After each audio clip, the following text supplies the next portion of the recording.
स्वर्ग में देवता भी उनका अभिनंदन करते हैं जो हर पल महाकाल का वंदन करते हैं। हर हर महादेव, जय हो भोलेनाथ की। आप सभी श्रोताओं पर महादेव की कृपा सदैव बनी रहे। आज की वीडियो में आप सुनेंगे बुध प्रदोष व्रत की कथा। प्रदोष काल में महादेव की विशेष पूजा अर्चना की जाती है।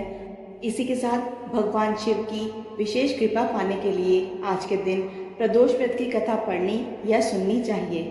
ऐसी मान्यता है, बुध प्रदोष व्रत की कथा कहने और सुनने से हर पाप नष्ट हो जाता है और जीवन में सुख समृद्धि शांति भरपूर होती है।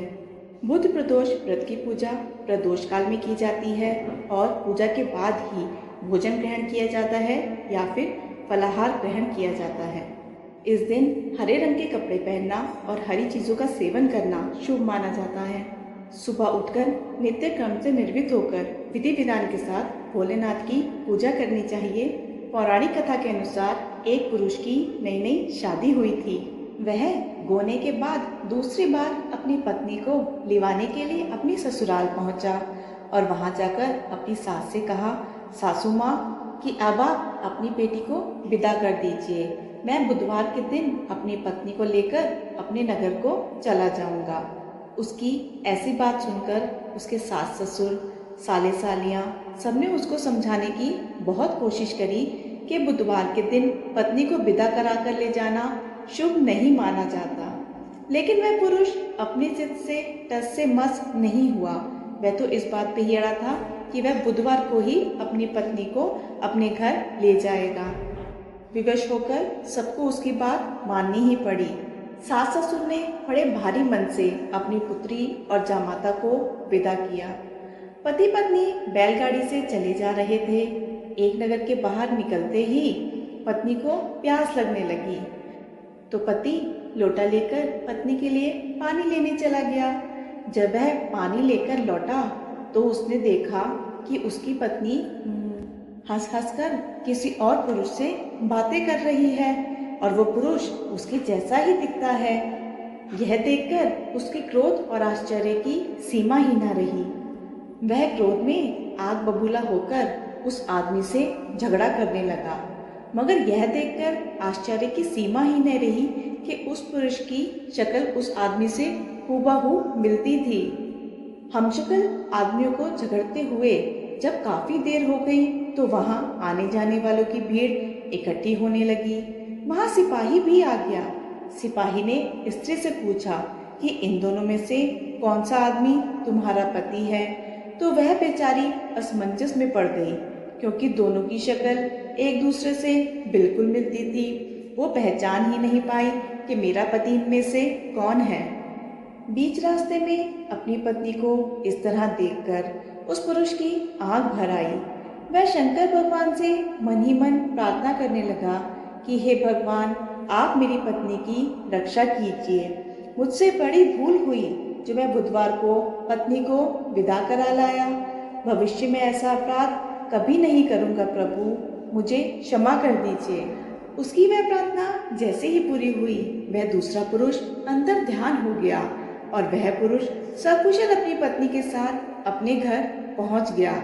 उस दिन के बाद पति पत्नी नियम पूर्वक बुधवार प्रदोष का व्रत रखने लगे और महादेव की कृपा से सुख से अपना जीवन यापन करने लगे। सभी भक्त मिलकर बोले, भगवान शिव की जय, बोलो माता पार्वती की जय। इस प्रकार बुध प्रदोष व्रत का रखने से भगवान शिव अपने भक्तों के हर संकट को हर लेते हैं, उनका जीवन खुशियों से भर देते हैं, उनकी हर मनोकामना को पूर्ण करते हैं। अब सुनिए भगवान शिव की एक और कहानी और आप सभी श्रोताओं से ये अनुरोध है कि कृपया कहानी को पूरा जरूर सुनिएगा। एक समय की बात है जब श्री राम जी वनवास समाप्त होने के बाद राजसिंहासन पर बैठे हुए थे। उस समय माता पार्वती और भोलेनाथ जी विचरण कर रहे थे। भोलेनाथ जी ने देखा कि श्री राम जी के दादाजी के श्राद्ध का भंडारा हो रहा है। तब भगवान शिव जी ने सोचा, चलो मैं भी राम जी के घर चलता हूँ, इसी तरह से उनके दर्शन भी कर लूँगा। तब महादेव ने माता पार्वती से कहा, हे देवी, तुम कैलाश धाम को जाओ और हमारे लिए स्वादिष्ट भोजन पकाओ। बस थोड़ी देर में आता हूँ। माता पार्वती ने भोलेनाथ की बात मान ली और कैलाश पर्वत पे चली गई। इधर भोलेनाथ जी पहुंच गए श्री राम जी के घर और ब्राह्मणों के साथ पंगत में बैठ गए और भंडारा ग्रहण करने लगे। आसन पर विराजमान सभी ब्राह्मणों को माता सीता ने पेट भरकर भोजन कराया। उसके बाद सभी ब्राह्मण एक एक कर उठ गए, लेकिन भोलेनाथ बैठे रहे।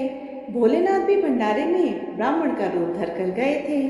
तब माता जानकी ने लक्ष्मण जी की पत्नी उर्मिला से पूछा कि सभी ब्राह्मण चले गए? तो माता उर्मिला बोली कि सभी ब्राह्मण तो उठ के चले गए हैं, किंतु एक ही ब्राह्मण बैठे हैं। तब माता सीता बोली, अच्छा कोई बात नहीं, लगता है उन्हें थोड़ी ज्यादा भूख लगी होगी, उन्हें तुम भरपेट खाना खिलाओ। तब माता जानकी उर्मिला के साथ भोलेनाथ को भरपेट भोजन कराने लगी। भोलेनाथ भोजन करते ही गए, खाते ही गए, लेकिन उनका पेट नहीं भरा।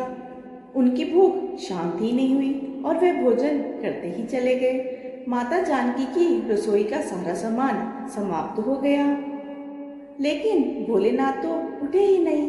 तब माता सीता जल का लोटा लेकर भोलेनाथ के पास गई और कहने लगी कि बाबा ये जल ग्रहण कर लो। तब भोलेनाथ बोले, हे देवी, जब आधा भोजन कर लूंगा तब यह पानी पी लूंगा। अब तो माता सीता सोचने लगी, लो इनका तो अभी तक आधा भोजन भी नहीं हुआ और यहाँ रसोई घर का सारा सामान खत्म हो रहा है। तब उन्होंने फिर से सामान मंगवाकर उन ब्राह्मण देवता को फिर से भोजन कराया, लेकिन भोलेनाथ तो रुकने का नाम ही नहीं ले रहे थे। इतनी देर में माता कैकेयी आ गई और पूछने लगी, क्या हुआ बेटी, तुम सब परेशान लग रही हो? तब माता जानकी बोली, हे माता, सभी ब्राह्मण तो उठकर चले गए, केवल एक ही ये ब्राह्मण बचे हैं जो उठने का नाम ही नहीं ले रहे हैं। अब आप ही बताइए मैं क्या करूं?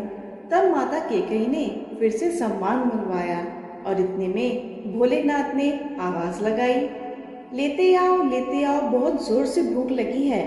तब माता जानकी बोली, बाबा अभी तो आटा सना है, थोड़ी पूड़ी पका लूं फिर लेकर आती हूँ। तब भोलेनाथ जी बोले, अरे बेटा आटा ही ले आओ, मैं तो आटा ही खा लूंगा। अब तो भोलेनाथ ने आटा, दाल, चावल बिना बने ही रसोई घर में जाने से पहले ही समाप्त कर दिया। अब माता सीता हार कर दौड़ी दौड़ी श्री राम जी के पास गई। अब उन्हें परेशान देखकर श्री राम जी बोले, क्या हुआ जानकी जी, इतनी परेशान क्यों हो? तब माता बोली, हे प्रभु, सभी ब्राह्मण तो उठकर चले गए हैं, केवल एक ही ब्राह्मण बैठा हुआ है जो सारे भंडार को खाली कर दिए जा रहा है। राशन मंगवा कर लाओ। तो रसोई घर में जाने से पहले ही बोरियों की बोरियां समाप्त किए जा रहे हैं। सीता जी की यह बात सुनकर श्री राम बोले, चलो मैं देखता हूँ ऐसा कौन आ गया है। तो श्री राम जी भंडारे में पहुँचे और देखते ही पहचान गए, अरे ये तो मेरे भोलेनाथ जी हैं। तब श्री राम जी ने भोलेनाथ जी को मन ही मन प्रणाम किया और कहने लगे, जानकी जी इनको तो कोई नहीं खिला सकता, इन्हें तो केवल अन्नपूर्णा माँ ही खिला सकती है। और तब राम जी ने मन ही मन माता पार्वती जी को बुलाया और माता पार्वती जी प्रकट होकर बोली, क्या हुआ श्री राम जी, आपने मुझे क्यों याद किया? तब श्री राम जी बोले, हे माते, ये बाबा तो उठने का नाम ही नहीं ले रहे, देखिए तो। तब माता बोली, इन्होंने तो कहा था पार्वती तुम कैलाश पर जाकर खाना बनाओ, हम दोनों साथ मिलकर खाएंगे, लेकिन मेरे स्वामी तो स्वयं यहाँ पर अकेले अकेले खा रहे हैं। तब माता पार्वती बोली, चलो मैं देखती हूँ। तब माता पार्वती जी ने एक लड्डू भोलेनाथ की थाली में रख दिया और भोलेनाथ उस लड्डू को खाने लगे। अब भोलेनाथ उस लड्डू को खाते रहे, लेकिन वह लड्डू खत्म ही नहीं हो रहा था। भोलेनाथ सोचने लगे कि ये लड्डू खत्म क्यों नहीं हो रहा, ये तो लड्डू जाना पहचाना लग रहा है। भोलेनाथ जी ने सोचा, ये कौन सा लड्डू माता सीता उन्हें खिला रही हैं। तब भोलेनाथ जी ने नजर उठाकर माता सीता को देखना चाहा। तब सामने माथे पर लाल बिंदी लगाए स्वयं माता अन्नपूर्णा जी खड़ी थी।